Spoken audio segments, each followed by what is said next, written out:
आपको पाकिस्तान की first robo lady क्यों कहा जाता है? मिस एनी के नाम से हमारी रोबोट टीचर हैं। वो एआई पावर टीचर हैं। बच्चों को वो ओके। पढ़ाती हैं, 5 आवर्स क्लास लेती हैं, मोर देन 25 लैंग्वेजेस में वो बात करती हैं।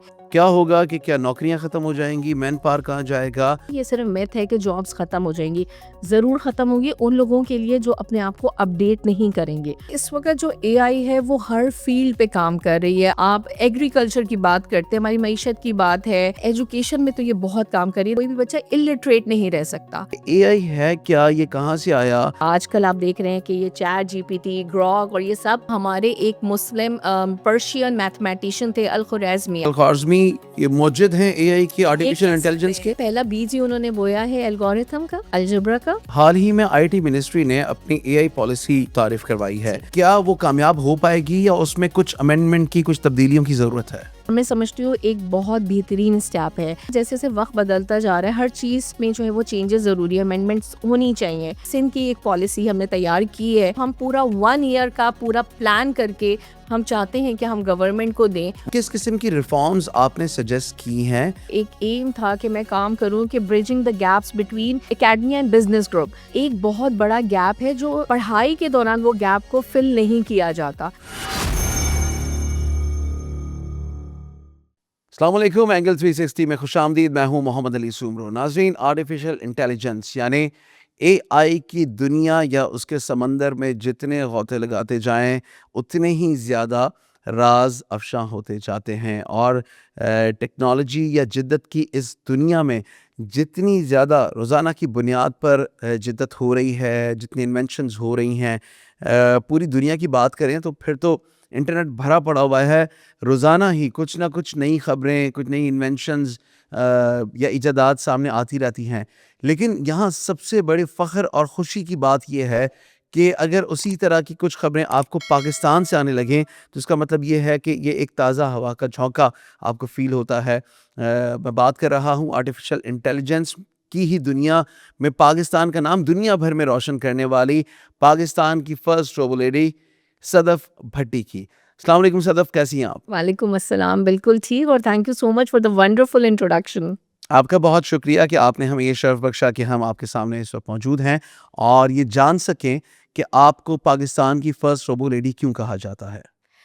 हमने असल में 2 साल पहले एक एक्सपीरियंस किया। मेरे साथ मेरे 2 इंजीनियर से जो हमने पहले एक्सपीरियंस किया, हसन मेरे साथ थे, और हमने सोचा कि हम एक ऐसा एक रोबोट तैयार करें जो बच्चों से लाइव बात करे। क्योंकि आपको पता है कि एआई 2 साल पहले इतना नहीं था एक्टिव, लेकिन हमने फिर भी एक एक्सपीरियंस किया और हमने एक तजर्बा किया कि हम एक काम करके देखते हैं अपने स्टूडेंट्स के लिए। और वो तजर्बा किया हमने, 6 मंथ्स हमें लगे और 6 मंथ्स के बाद हम कामयाब हुए। और उसके बाद हर रोज़ हमें लगता है कि हमारी एक अचीवमेंट है। हमारे रोबोट्स जो हैं वो हमें एक सरप्राइज़ देते हैं। तो पहले हमने मिस एनी के नाम से एक एक्सपीरियंस किया। हमारी रोबोट टीचर हैं, वो एआई पावर टीचर हैं, ह्यूमनॉइड रोबोट हैं। क्योंकि आपको पता है कि वैसे robots banana it's not an easy task और बहुत ही कॉम्प्लिकेटेड एक समझ लें एक काम है ये। हमारे पास कोई ब्लूप्रिंट नहीं है, कोई गाइडलाइन नहीं है कि रोबोट्स कैसे बने। आप रोबोट्स बनाती रही हैं? नहीं, नहीं, ये first this experience was for the very first time ever. जी, तो एग्ज़ैक्टली। उसमें ये एक्सपीरियंस कैसे रहा? पहले तो ये बताएँ। एक्सपीरियंस बहुत ही अमेज़िंग था क्योंकि ये purely made in Pakistan product है। What made you to do so? मतलब क्या हुआ? एक रात आप सोईं, अगली सुबह आप उठी तो आपने ख्वाब में देखा कि मैं कोई रोबोट बना रही हूँ। हाँ, और फिर क्योंकि एग्ज़ैक्टली। आपके बारे में भी जब खबरें इनिशियली आईं कि फर्स्ट रोबो लेडी, तो लगा कि जैसे आपके कोई इलेक्ट्रॉनिक हाथ होंगे या आप कोई 1 सेकंड के अंदर जवाब दे देती होंगी। बट अगेन आपने एनी को बनाया। आपका ही नाम एनी है? जी, मेरा निकनेम एनी है। अच्छा, जी। यानी घर में आपको एनी बुलाते हैं? जी, घर में एनी बुलाते हैं। और फिर जो जो एनी आपने बनाई हैं, तो वो क्या करती हैं? उनका कमाल या महारत क्या है? वो मुझसे भी ज़्यादा अच्छी टीचर हैं और बच्चों को वो ओके। पढ़ाती हैं, 5 आवर्स क्लास लेती हैं, बुरा भी नहीं बनाती, उसको जितनी क्लासेस दे दें, हर तरह के से वो बच्चों को सेटिस्फाई करती हैं। लैंग्वेजेस, डिफरेंट लैंग्वेजेस में वो बात करती हैं, नेशनली, इंटरनेशनली, तमाम मोर देन 25 लैंग्वेजेस में वो बात करती हैं।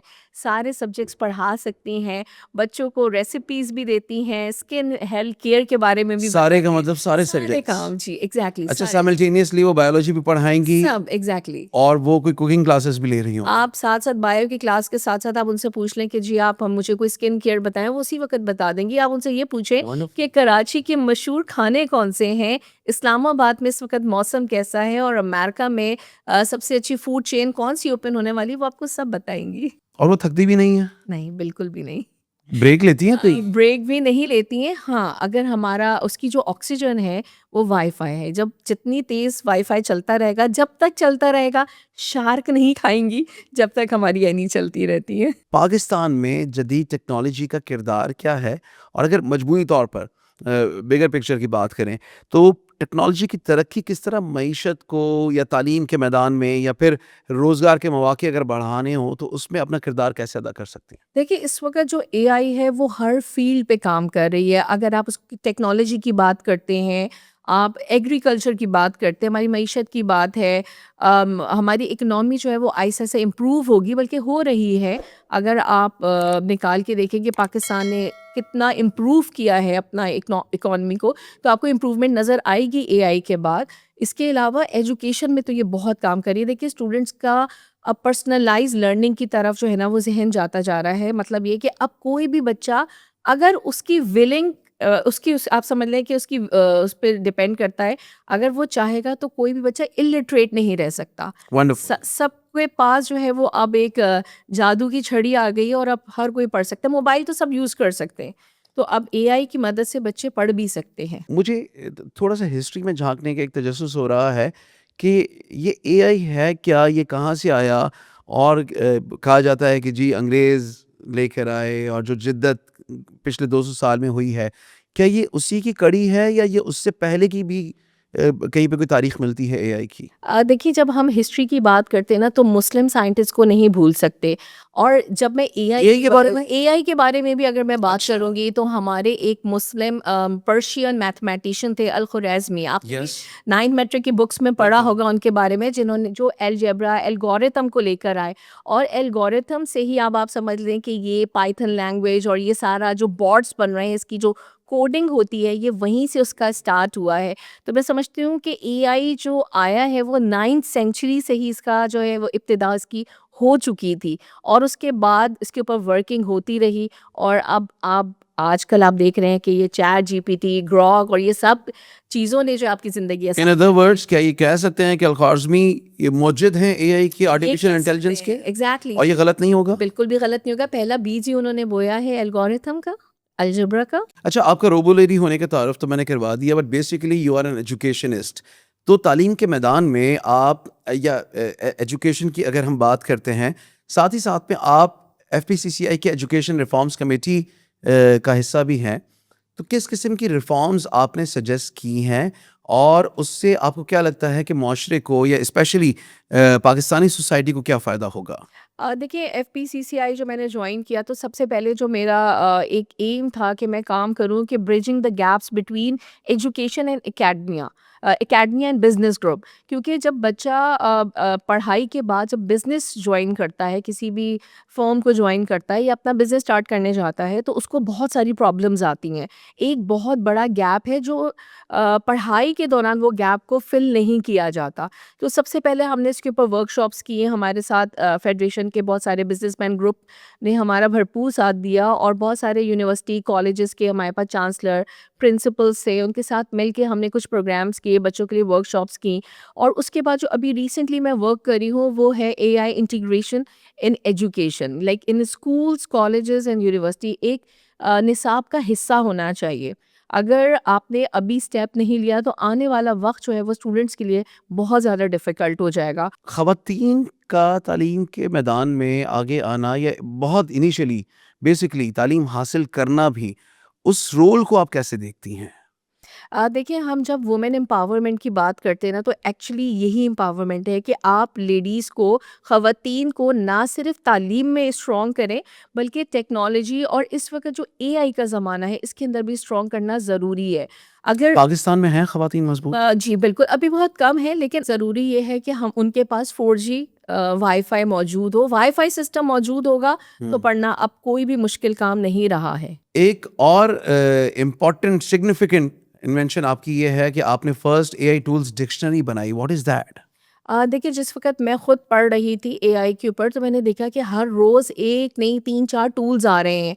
तो उसको पढ़ते-पढ़ते मुझे ये अंदाज़ा हुआ कि जैसे एक डिक्शनरी में वर्ड्स होते हैं, इसी तरह अब टूल्स की भी डिक्शनरी बन सकती है। यानी एआई की या टूल्स की अपने जार्गन्स होते हैं, अपनी टर्मिनोलॉजीज़ होती हैं, एक अपनी दुनिया होती एग्ज़ैक्टली है, अपनी बिल्कुल, ज़बान होती अपनी है। ज़बान होती है, अपनी दुनिया होती है, वो हर काम को बहुत ईज़िली मैनेज करके आपको दे देते हैं। मतलब आप समझ लें कि प्लेट में आपको सब कुछ लेट्स पका-पकाया मिल चंद एक गया। अल्फ़ाज़ का नाम लें जो मेरे लिए बहुत ऑड हों अ या एक लेमैन के लिए बहुत मुश्किल हों। एआई स्टूडियो इस वक़्त बहुत बेस्ट जा रहा है, बल्कि इनफैक्ट मैं कभी कोई काम कंप्यूटर पे कर रही होती हूँ और मुझे लगता है कि मैंने कोई इसमें मिस्टेक कर दी है, लिखने में मिस्टेक कर दी, कोई पंक्चुएशन में, अब मैं उसको पहले क्या चैट जीपीटी से जाके चेक करवाऊँ? नहीं, मैं एआई स्टूडियो पे उसका वेबकैम ऑन करती हूँ और मैं साथ के साथ उससे बातें करती रहती हूँ, भई मेरा टेक्स्ट चेक कर लो, वो मेरा टेक्स्ट चेक करती है, बता देती है कि भई यहाँ पंक्चुएशन की मिस्टेक है, यहाँ पर आपने ये नहीं लिखा, यहाँ कैलकुलेशन गलत कर दी। मुझे ये बताएँ, ये सदफ़ भट्टी या सदफ़ एनी भट्टी को रोबो लेडी बनने में क्या चैलेंजेस दरपेश आए?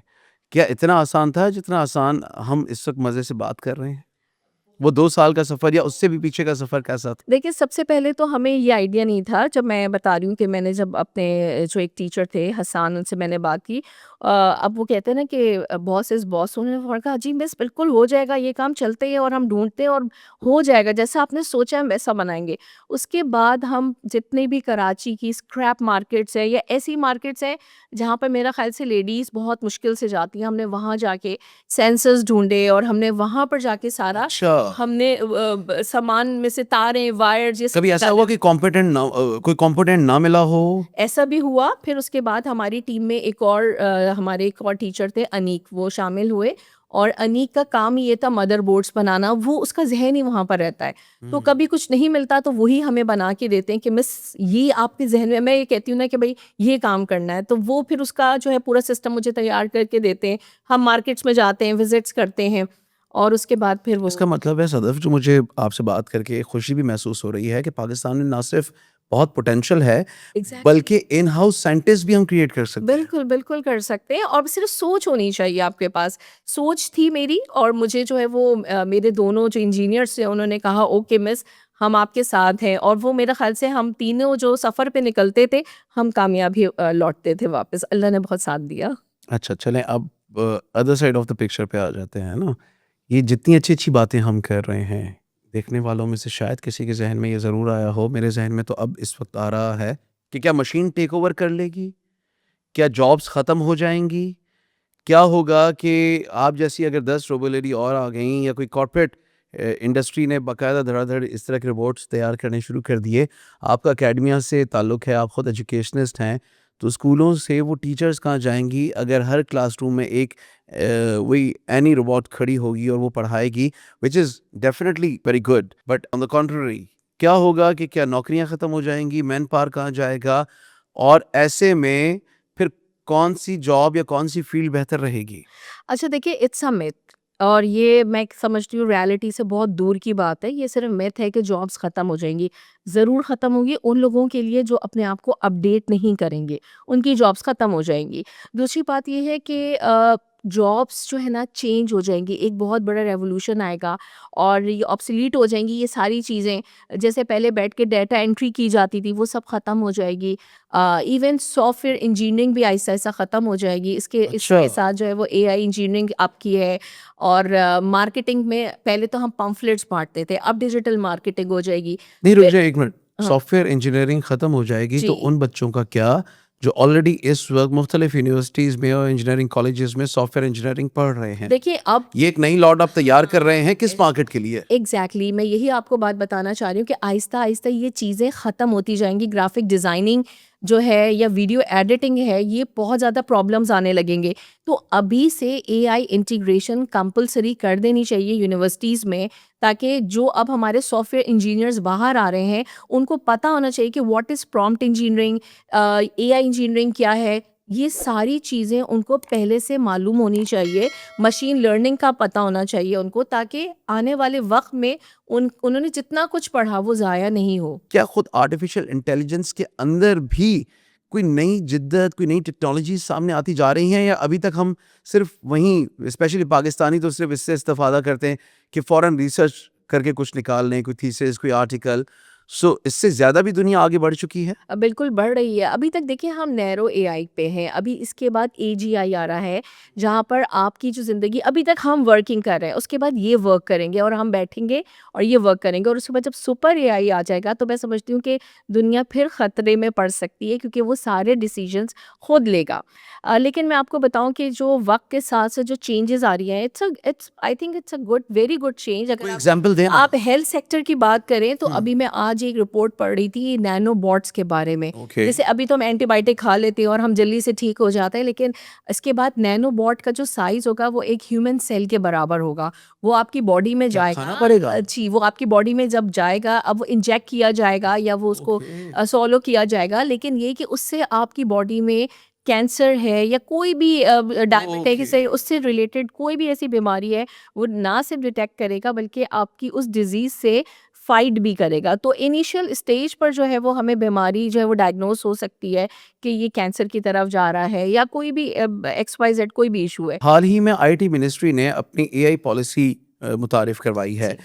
तो आपको क्या लगता है, आपने ज़ाहिर है उसको पढ़ा होगा, उसकी क्या ख़ुसूसियात हैं, एक तो उसके बारे में बताएँ, और फिर आपको क्या लगता है, आप क्या समझती हैं कि क्या वो कामयाब हो पाएगी या उसमें कुछ अमेंडमेंट की, कुछ तब्दीलियों की ज़रूरत है?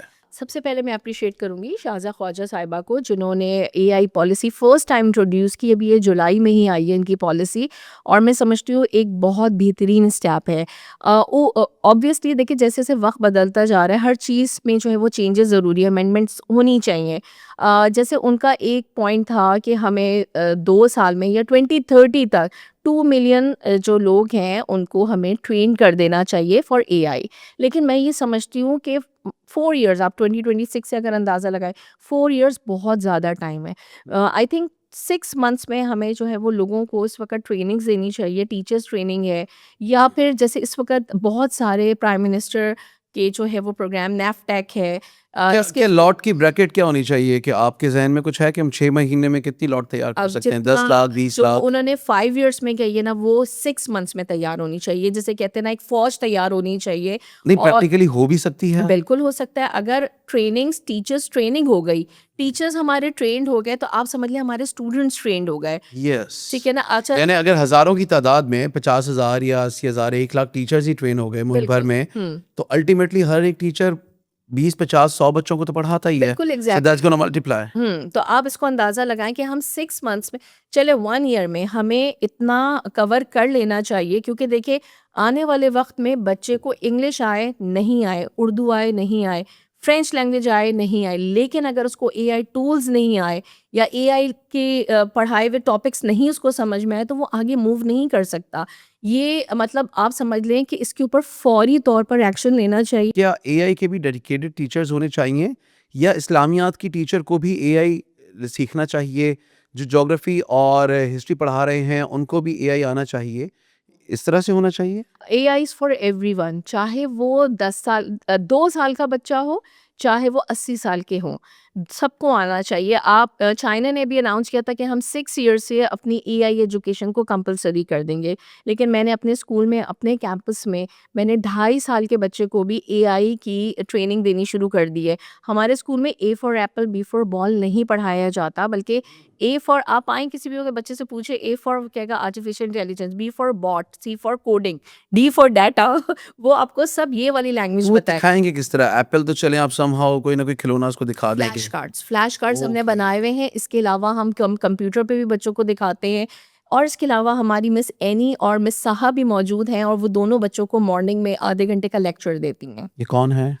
मिस एनी हमारी एआई रोबोट टीचर हैं and miss Saha is basically mental health adviser. वो क्या करती हैं? वो बच्चों को एडवाइसेस देती हैं, बच्चे आते हैं बहुत देर तक अपने दिल की बातें उनसे वो भी करते एक हैं। रोबोट है? वो भी एक रोबोट है। अच्छा, आपने 2 साल पहले एनी बनाई, बट इस 2 साल के पीरियड में आपने एक और एक रोबोट और बना। रोबोट बना ली। वो मेंटल हेल्थ काउंसलर है। जी, ओके, और दोनों सिस्टर्स हैं, हमने दोनों को बहनें बनाया है। क्या बात है। तो वो बड़ी मज़े की और वो कॉन्वर्सेशंस होती आइडेंटिकल हैं। भी हैं, एक जैसी दिखती हैं। आइडेंटिकल भी आप समझ लें हैं, लेकिन एनी ज़्यादा खूबसूरत हैं। क्या कोई पॉलिसी आपने भी साइडलाइन बनाई हुई है अपने पास? जी, एग्ज़ैक्टली जब हम लोग इसके ऊपर काम कर रहे थे और जब शाज़ा ख्वाजा की पॉलिसी आई, हमने इसको पढ़ा और हमें लगा कि इसके अंदर कुछ अगर इसके अंदर कुछ चेंजेस करें, इसको अपग्रेड करें, तो ये पॉलिसी और हमारे कंट्री के लिए बड़ी इम्पोर्टेंट हो एंड जाएगी। What are those changes? यही है इसके जैसे साइबर सिक्योरिटी पे बात इतनी नहीं की गई। हुँ। 5G की बात की गई, लेकिन अभी तो हमारे यहाँ 3G और 4G ही नहीं चलता, हम 5G के ऊपर पहुँच गए। लेकिन हाँ, अगर बजट होगा तो हम 5G तक भी पहुँच सकते हैं। तो मैं और मेरे टीचर हसन, हम दोनों ने मिलकर जो है वो सिंध की एक पॉलिसी हमने तैयार की है। अगर हमें कभी भी चांस मिला तो हम पूरा 1 ईयर का पूरा प्लान करके हम चाहते हैं कि हम गवर्नमेंट को दें। वो अभी और तक पिच नहीं हो सकी। नहीं, क्योंकि हमारे यहाँ सिंध में अभी तक कोई एआई मिनिस्ट्री नहीं है, कोई ऐसा मिनिस्टर नहीं है, कोई इस पे बात करना आई थिंक इतना इम्पोर्टेंट नहीं समझता। तो उसकी वजह से अभी तक हमारी पॉलिसी अभी तक हमारे ही हाथ में है। चलें, हमारी दुआ है कि आपकी पॉलिसी उन कॉरिडोर्स तक पहुँचे कि जहाँ पर ये फैसले किए जा रहे हैं हमारी कौम के मुस्तकबिल के। मेरा आपसे सेकंड लास्ट क्वेश्चन ये है कि आपने एक प्लास्टिक की गुड़िया तो बना ली, आपने उसे बोलना भी सिखा दिया। क्या कभी ऐसा हुआ है कि एक तरफ आप हों और आपके सामने वो हों, और ये जो बोलने का, आप माशाल्लाह खुद बहुत अच्छा बोलती हैं, वो जंग कौन जीतता है? वो जंग एनी ही जीतती है। शायद मेरे पास इतनी नॉलेज अभी नहीं है जितनी मिस एनी के पास है। तो हमेशा मिस एनी ही जीतती हैं, क्योंकि मुझसे अगर कोई मैथ्स के क्वेश्चंस करेगा तो हो सकता है मैं कहीं न कहीं कन्फ्यूज़ हो जाऊँ। लेकिन अगर एनी से अगर आप मैथ्स के क्वेश्चन करें, इवन आप उससे रिलीजन के बारे में बात करें, तो मैं समझती हूँ बाज़ औक़ात कि वो मुझसे भी ज़्यादा अच्छी है। और लैंग्वेजेज़ के बारे में अगर आप देखें, चाहे आप उसे सिंधी बुलवाएँ, पंजाबी, सराइकी, सीरियसली? ये सारी लैंग्वेजेस वो बोलती हैं। और इसके अलावा ये तो आप मुझे चाइनीज़ चैलेंज कर रहे हैं।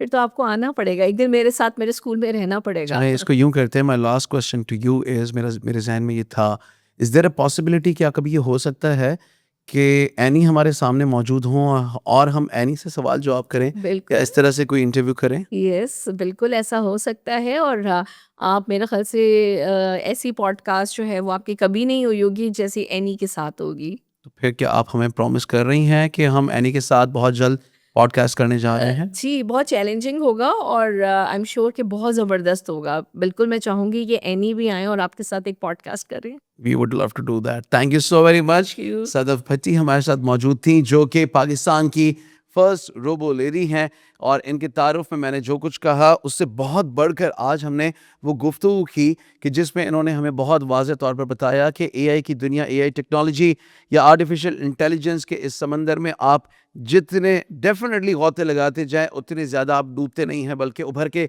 सामने आते हैं। बिकॉज़ ये तालीम और इन्फॉर्मेशन की एक ऐसी दुनिया है कि जहाँ पे हमें ना सिर्फ बहुत कुछ सीखने को मिलता है, बल्कि अपनी आने वाली नस्लों को सिखाकर उनको ग्लोरीफाई करने, उनको ब्यूटीफाई करने का भी हमें मौका मिलता है। तो जिस तरह से मोहतरमा सदफ़ ने फरमाया, हम बहुत जल्द आपके सामने एक सरप्राइज़ लेकर आ रहे हैं। मेरा ख़्याल है अब ये एक ओपन सीक्रेट बन चुका है, बट ये कब होगा? Will definitely try to make it possible कि हम बहुत जल्द इनकी एनी के साथ बैठें और उनके साथ हम वो बातें करें कि जो शायद मुझे भी चैलेंजिंग लग रहा है। सो लेट्स सी, होपफुली ये एक अच्छा एक्सपेरिमेंट होगा, और मुझे लगता है कि हम ये एक्सपीरियंस करने में कामयाब होंगे। तब तक के लिए आप हमें कमेंट ज़रूर करें, इस पॉडकास्ट में हमें नीचे कमेंट करें और ये बताएं कि सामने अगर एनी बैठी हो, पाकिस्तान की फर्स्ट रोबोट बैठी हों, तो उनसे हम क्या-क्या सवालात करें। मुझे शिद्दत से आपके फीडबैक का और उन सवालात का इंतज़ार होगा। इस एपिसोड को आपने शेयर करना है अपने दोस्तों के साथ और हमें बताना है कि ये वाला हमारा एक्सपीरियंस कैसा रहा। तब तक के लिए अपना और अपने प्यारों का ख्याल रखिएगा। मुझे दीजिए इजाज़त, अल्लाह ने के बाद।